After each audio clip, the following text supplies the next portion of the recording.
경제 전문가의 원포인트 레슨. 꼭 알아야 할 정보와 이슈를 알기 쉽게 풀어드립니다. 대한민국 경제 고수와 함께 투자의 맥을 짚는 KBS 일라디오 경제쇼. 진행의 성기영 아나운서입니다.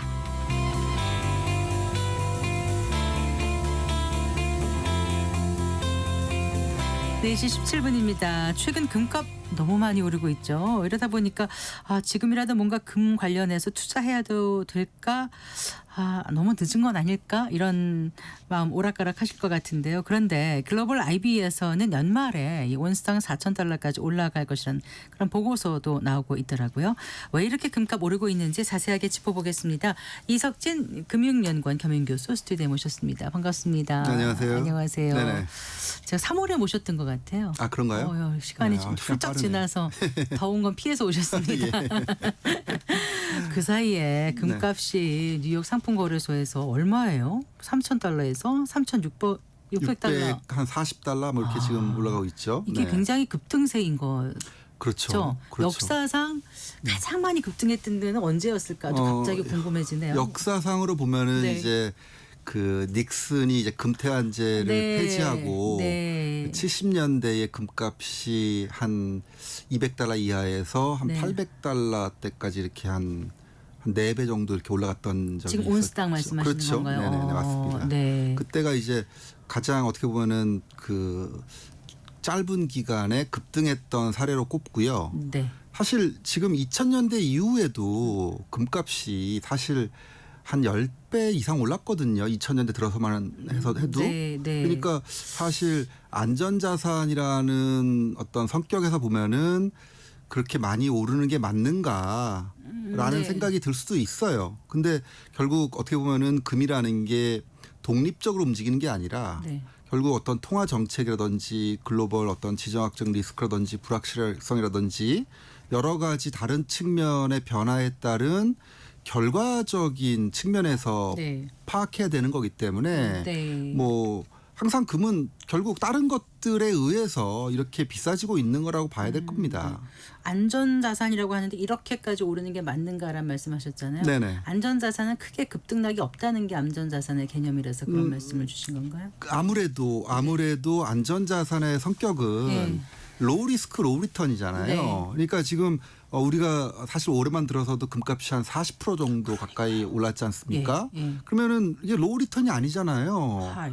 그렇죠. 하이 리턴이죠. 근데 어쨌든 간에 금 성격이 로우 리스크 로우 리턴이라고 봤을 때는 변동성이 낮으면서 좀 꾸준하게 어떤 물가 상승률 정도 이상 했지 않은 네. 그런 측면의 성격이 강하다 봤을 때 금값이 이렇게 급등하는 거는 네. 이례적인 현상이라는 거는 분명한 거고요. 네.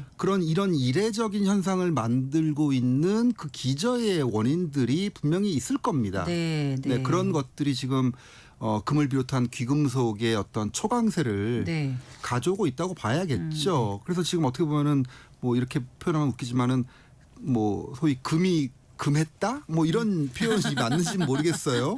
그럴 정도로 네. 지금 금에 대한 또 예. 귀금속에 대한 투자자들의 관심과 어떤 사랑이 상당히 높은 시기가 아닌가 싶습니다. 귀금속이면 또 어떤 걸 말씀하시는 거예요? 금 말. 금 외에 예, 예. 뭐 금 나와라 뚝딱 하면 은이 떠오르겠죠. 네, 네. 그다음에 이제 같은 귀금속인 백금, 네. 이게 플래티넘입니다. 네. 그리고 같은 계열의 팔라듐 이런 것들이 있는데요. 예. 이게 어떻게 보면은 희소성을 중심으로 하는 게 귀금속이잖아요. 네. 올해는 이 희소성을 갖고 있는 귀금속들이 무차별 동반 강세를 보이고 있어요.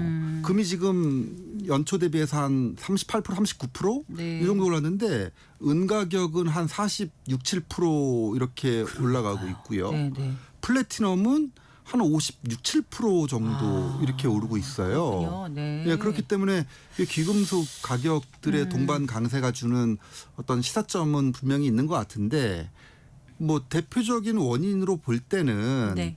올해 들어서 꾸준하게 지금 제기되고 있는 네. 미국 연준의 금리 인하. 네. 그것이 결국에는 이제 채권 금리를 떨어뜨리고 있잖아요. 네, 네. 어떻게 보면은 다른 안전자산인 채권 또는 예금 이런 쪽에서 금리가 떨어진다라고 봤을 때는 네. 매력이 좀 속도가. 떨어지겠죠. 네. 그렇죠? 그래서 그런 측면에서 귀금속으로 돈이 몰리는 측면이 있을 것이고요. 네. 또 더 크게 보면은 네. 앵커님도 생각을 뭐 동의하실 것 같은데 보통 이런 안전자산 얘기가 나올 때는 같이 나오는 얘기가 있어요. 네. 현금 비중을 늘려라. 네. 네. 그런데 지금은 현금 비중을 늘리라는 말이 사라진 시대예요. 아무도 현금 비중을 늘리라고 하지 않습니다. 차라리 부채를 그렇죠. 이 얘기는 결국 뭐냐면은 네. 우리가 글로벌 현금이라고 보면 달러잖아요. 네. 달러에 대한 매력도 이전만 못한 데다가 네. 달러를 대체할 다른 통화들도 마땅히. 전혀 예. 그 어떤 대체제의 기능을 못 하고 있어요.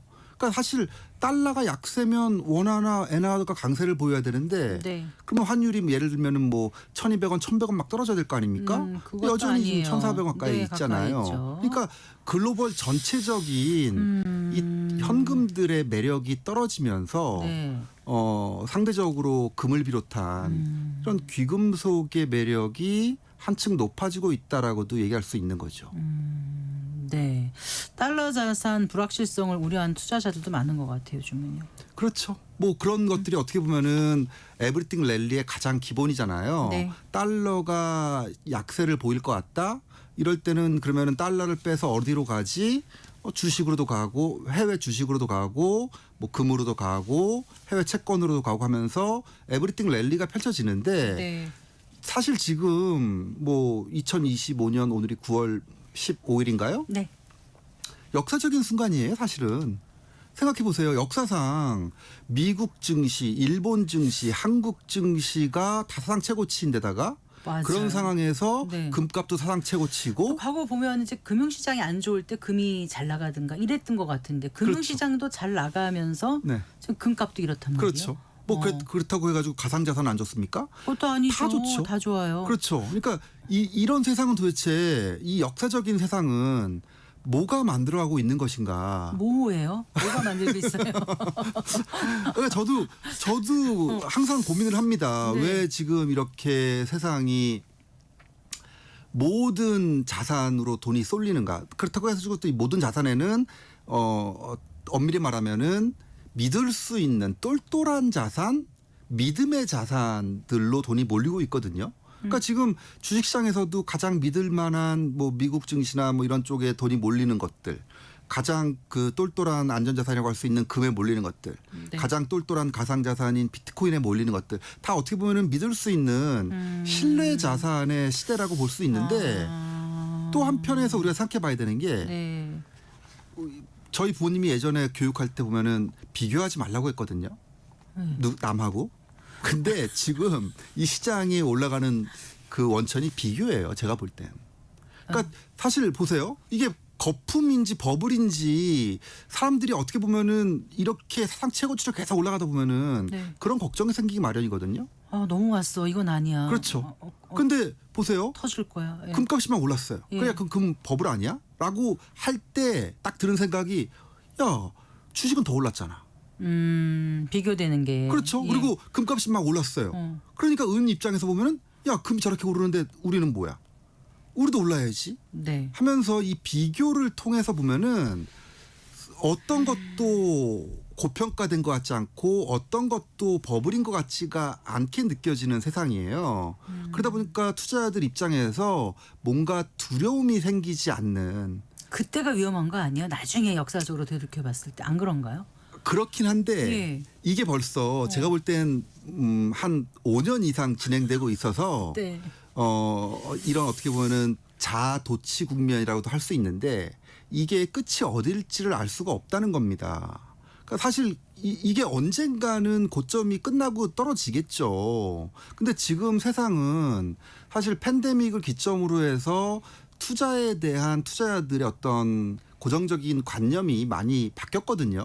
그러니까 뭔가 많이 올랐으면 야 이제 현금을 바꾸자 이런 건데 이제는 갖고 있어도 언젠간 떨어지면 다시 또 오를 거야. 라는 어떤 네. 소위 버티면 네. 이긴다라는 네. 이런 투자 심리가 전방위적으로 확대되면서 별로 버블에 대한 공포가 높지가 않아요. 그러다 보니까 이런 시장에서는 일단은 갈 때까지 가자. 금값이 완전히 한번 확 떨어진 적도 있었지 않았습니까? 아니, 그럼요. 네. 금값도 반토막 난 적도 그게 많죠. 언제였었죠? 정확히 제가 기억이 안 나서 여쭤보니까. 가장 근래에 들어서 보면은 2011년도에 금값이 한 2,000달러 근처까지 갔다가 네. 그 뒤에 금값이 무너지면서 한 1,000달러까지 떨어진. 반토막. 그렇죠. 2011년에 그러니까요. 고점을 치고 네. 떨어지면서 한 2014년 15년도 이때는 1,000달러 근처까지 떨어진 적도 있어요. 네. 그러니까 모든 것들이 사이클이 있겠죠. 그때는 왜 그렇게 떨어졌었어요? 그때는 사실 뭐 금융위기 이후에 네.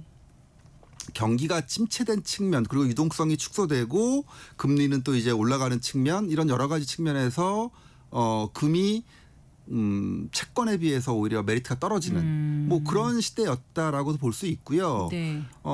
가장 큰 거는 어쨌든 간에 유동성이 이래 줄면은 네. 아무래도. 그렇죠. 주식시장뿐만 아니라 금시장 쪽도 안 좋아질 수밖에 없는 거죠. 근데 지금 상황은 유동성이. 지금은 그렇죠. 금리가 더 떨어질 거라고 지금 보고 있는 거고. 네. 사실 그렇습니다. 항상 전망이라는 건 가격이 오르게 되면은 전망이 무의미해져요. 올 초에 금값이 3,000달러 돌파했을 때 메이저 금융기관에서 금값 뭐 3,500달러 갈 수 있다 그랬잖아요. 네. 근데 지금 3,600달러 넘어가니까 금값 4,000달러 갈 수 있다라고 하는 거죠. 모든 게 다 마찬가지인데요. 네. 저는 이런 투자 심리의 변화가 네. 이런 금값 상승의 기저에 깔려 있는 게 아닐까라는 생각을 일단 크게 이제 합니다. 사람들이 만들어내는 거니까 사람들이 어떻게 생각하느냐에 따라서 믿음이죠. 믿음. 예, 믿음이 지금 가장 이 투자 시장, 자산 시장에서 네. 공통적으로 지금 벌어지고 있는 거고 네. 얼마 전에 뭐 이게 뭐 사적인 얘기지만 네. 주변에 대학생들 얘기를 들어보니까 네. 학자금 대출해서 투자한다고 하더라고요. 뭐에 어디든지. 주식이든 뭐 뭐든. 금이든 뭐든 간에 이런 것들이 하나의 그러니까 일부 사례이긴 합니다만 이런 것들이 보편화되고 있다라는 거는 투자를 하면은 절대 망하지 않을 거라는 아니면 투자를 안 하면 나만 너무 그것도- 뒤처질 거란 아까 그것도 비교 있죠. 말씀하셨는데 그것도 그런 있죠. 두려움도 있을 것 같아요. 그것도 있죠. 그래서 이런 어떻게 보면은 한 미국 증시만 놓고 봤을 때는 거의 한 15년, 16년째 지금 상승장이거든요. 네. 그러다 보니까 뒤처지면은 안 될 것 같은 조바심은 더 커지고 있고 네. 네, 이런 측면이 분명히 있는 것 그럼 같아요. 어떻습니까? 그 금 투자 방법 중에서 어떤 투자 방법을 선호를 하는 건가요, 지금? 금 시장에서? 투자는 보통 이제 실물과 선물 두 가지 투자가 네. 있는데 이쪽에서 보면 지금 투자자들이 상당히 심리가 좋다라고 느껴지는 것 중에 하나가 미국에서 제일 큰 금 펀드가 있어요. 금 실물에 투자하는 네. 이 펀드 규모가 한 150조 원쯤 됩니다. 네. 근데 올해 들어서만 네. 한 10조 원 이상이 다시 들어왔어요. 네. 그러니까 뭐 기관 투자자나 개인 투자가들 다 마찬가지겠지만 네. 계속해서 금에 더 돈을 투입하려고 하는 이런 시도들. 은도 마찬가지입니다. 은도 가장 큰 펀드가 한 25조, 30조 원쯤 되는데 은 펀드에도 올해 들어서 한 1조 원 이상 그렇군요. 이렇게 유입되고 있어요. 네. 그래서 금 투자나 은 투자는 네. 현물 뭐 실물이나 선물 시장을 통해서 거래할 수 있고 최근에는 대중적으로 ETF 시장을 통해서도 거래가 많이 이루어지고 있고요. 네. 한 가지 더 말씀드리자면은 금값, 은값이 오르다 보니까 네. 금 생산 기업과 네. 은 생산 기업에 투자하는 투자들도 많이 몰리고 있어요. 그렇겠네요. 근데 올해 뭐 깜짝 놀라시겠지만 금 생산 기업과 은 생산 기업 지수에 투자하는 ETF는 둘 다 거의 100% 올랐어요. 네. 그래서 상당히 투자자들을 기쁘게 해주고 있는 지금 그런 상황입니다. 일단 금이라는 게 뭐 한정 있는 건 아니고 또 채굴을 해야 되는 거잖아요. 네. 그러다 보니까 매장량이 어느 정도 되면 지나면 시간이 경과하면 이제 좀 한계에 다다를 거니까 결국은 더 오를 것이다. 네. 이런 상황에서 각국이 또 중앙은행에서도 금도 많이 사들이고 있으니 떨어질 리가 없다. 이런 믿음이 또 시장에서 커지는 것 같아요. 맞습니다. 그 원자재 시장에서 매장량 그 신화 전설 같은 게 있어요. 근데 그건 믿을 게 잘 못 되는데 일단 우리가 예전에 한 10년, 20년 전만 하더라도 맨날 나오는 레퍼토리 중에 하나가 약방의 감초죠. 이제 30년 지나면은 끝이다. 더 원유 이상 고갈된다. 뭐 그런 식인 거죠. 그러니까 원유든 천연가스든 구리든 뭐 다 그렇습니다. 결국에는 희소성이 있는 것들이니까요. 캐면 캘수록 없어지는 거니까. 근데 여기서 예외는 금이에요. 금의 매장량이 채굴할 수 있는 양이 줄어든다는 거는 사실입니다. 이거는 그럴 수밖에 없는 게 이렇게 금값이 지금 5년 10년 사이에 거의 2배 이상 막 3배 이렇게 올라가는 이런 상황에서 금 생산 기업들이 금을 생산만 할 수 있으면 엄청난 이익이 생기거든요. 그런데 금 생산 기업들의 생산량이 늘질 못하고 있어요. 그거는 결국 금이 없으니까요. 그러니까 금 채굴량이 1년 연간 한 4,000톤 정도가 거의 맥시멈 정도로 보이거든요. 네. 지금 4,000톤을 회복 못하고 있어요.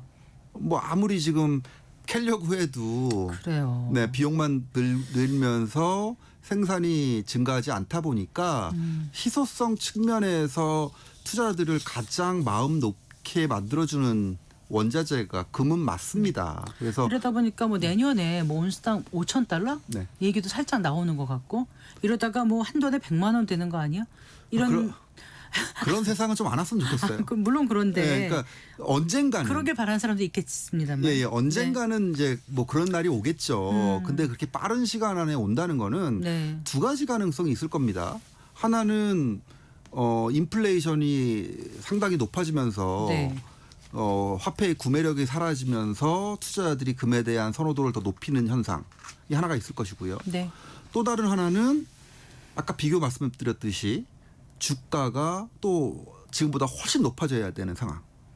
그렇다면 또 역시 주식도 이렇게 가는데 금도 가야지라는 투자자들의 또 바람이 현실화되면서 네. 그렇게 될 수 있겠죠. 근데 네. 이런저런 현상들을 고려해 봤을 때 네. 금값이 이렇게 1년에 2배 이상 오르고 하는 그런 현상은 제가 볼 때는 뭔가 끝이 안 좋아질 것 같다라는 느낌이 있습니다. 뭔가 글로벌 통화 시스템의 혼돈이라든지 이 경제 위에 있는 정치적인 어떤 불안감들 이런 것들이 더 확대되거나 네. 뭐 그런 뭔가 안 좋은 일들이 있을 것 같아가지고 금값이 올라가는 건 좋은데 좀 점진적으로 올라가는 세상이 네. 제가 볼 때는 바람직하지 이렇게 너무 빨리 올라가면 네. 멀미나죠. 아까 은 얘기도 하셨고 다른 귀금속 얘기도 하셨는데 금이 오르니까 나도 올라야지 단순히 그것도 있지만 네. 일단 은이 산업 어떤 뭐라 그러죠? 산업용도. 산업 용도로 많이 점점 더 쓰여지는 거예요. 그렇죠. 금은 귀금속 용도가 한 90%고 네. 산업 용도가 한 10%인데 네. 은은 귀금속 용도가 한 40%고 네. 산업용 용도가 한 60%쯤 주로 돼요. 어디에 많이 쓰이는데요? 은은? 은의 그 성격이 예. 빛 전도성이 가장 좋더라는 거예요. 빛이요? 예. 오. 그러다 보니까 옛날에는 예. 필름, 사진 아. 필름으로 많이 사용돼서 사진 필름에 들어가는 네. 용도로 많이 사용되는데 현대 시대에서 또 빛 투과가 제일 중요한 산업이 태양광이잖아요. 아 그렇군요. 태양광 패널 생산할 때 네. 제조할 때 제일 많이 들어가는 것 중에 하나가 이제 은이죠. 네. 그리고 그 밖에 뭐 이런 어떤 전기 전자제품에서도 뭐랄까요 이 어떤 열 전도성, 빛 전도성이 좋고 네. 부식이 좀 안 된다라는 점 이런 예. 것들 때문에 많이 사용이 되는데요. 은 이런 공급 수급 측면에서 은 가격 상승할 때 항상 나오는 얘기 중에 하나가 은은 은 광산에서 생산되는 비중이 한 30%밖에 안 돼요. 나머지는 뭐 구리 광산, 아연 광산 네. 뭐 이런 데서 이제 부산물로 나온단 말이에요. 그런데 최근에 보면은 트럼프의 관세 정책 시대 이후에 예. 이 알루미늄 뭐 철강 관세 네, 때리고 네. 하면서 사재기하고 이런 와중에 전체적인 그 광산 생산량이 좀 줄고 있어요. 그러다 보니까 뭐 아연이든 구리든 이런 광산에서의 공급이 좀 감소하다 보니까 부산물인 은도 그렇죠. 덜 나온다. 그렇죠. 그러면 뭐 가격은 오른다. 오른다. 그런 측면들도 또 이제 요인으로 작동을 하고 있는 거죠. 그래서 어쨌든 간에 지금 은이 올라가는 데는 분명한 이유는 있다. 이런 네. 금이 올라가서 은이 따라가는 것도 있고 네. 이런 산업 수요나 공급 측면에서의 불일치가 또 은 가격 투자에 또 이제 네. 기여하는 바도 있는 관세 거고요. 영향도 있고. 그런데 이제 트럼프 관세 정책 아직 진행 중이고요. 미중 관세 전쟁에 따라서 원자재 시장이 막 출렁이기도 하는데 네. 앞으로 이 전체적인 원자재 시장 또 금은 어떤 거를 좀 중점적으로 보고 투자에 임해야 될지 아까 좀 뭔가 느낌이 그렇다는 데서 전 조금 더 여쭤보고 싶었는데 네. 투자자들에게 어떤 제언을 해주실 때 그런 네. 거 포함해서 네네. 좀 주의할 점까지 포함해서 말씀해 주시면 도움이 될 것 근데 같아요. 올해 같은 경우는 네. 원자재 시장 전체가 좋은 시장은 아닙니다. 원자재는 기본적으로 실물이잖아요. 실제 사용되는 것들이기 때문에 원자재 가격이 공통적으로 다 오르려면은 경기가 회복되고 확장되는 그런 느낌이 있어야 되는데 네. 올해는 그렇지는 않아요. 그래서 연초 대비해서 이 에너지 시장 쪽 원유나 천연가스 가격들은 떨어졌고요. 한 10% 이상 떨어졌습니다. 그리고 산업금속도 뭐 강보합 정도고요. 농산물도 그냥 그저 그렇습니다. 귀금속에 확 몰려 있어요. 네. 그러니까 원자재 시장이 이렇게 전체적으로 좋은 시장은 아니라고 봤을 때는 이 어떤 지금 경제 측면에서 봤을 때는 경기가 긍정적으로 흘러가는 상황은 아닙니다. 미국 고용도 점점 나빠지고 있고요. 그래서 지금은 경제와 상관없이 자산 시장에 대한 심리가 워낙 강한 탓에 강세를 좀 더 유지할 수는 있겠지만 네. 결국에는 그 경제가 뒷받침해줘야 되는 거거든요. 그런 측면에서 봤을 때 원자재 시장이 주고 있는 시사점은 네. 좀 뭐랄까요? 좀 캄다운 할 필요가 있는 게 아닐까. 네. 예, 그런 생각들이 있고요. 네, 뭐 금 같은 경우는 항상 우리가 얘기하듯이 장기적으로 이제 꾸준히 들고 가야 되는 자산이라는 성격이 있잖아요. 네. 근데 이게 이렇게 빨리 올라가면은 네. 시장에 또 혼란도 주기 때문에 네. 바람직하다고 보지는 않습니다. 네. 네. 행간을 잘 읽었습니다. 잘 들었습니다. 고맙습니다. 네, 감사합니다. 이석진 금융연구원 겸임 교수였습니다.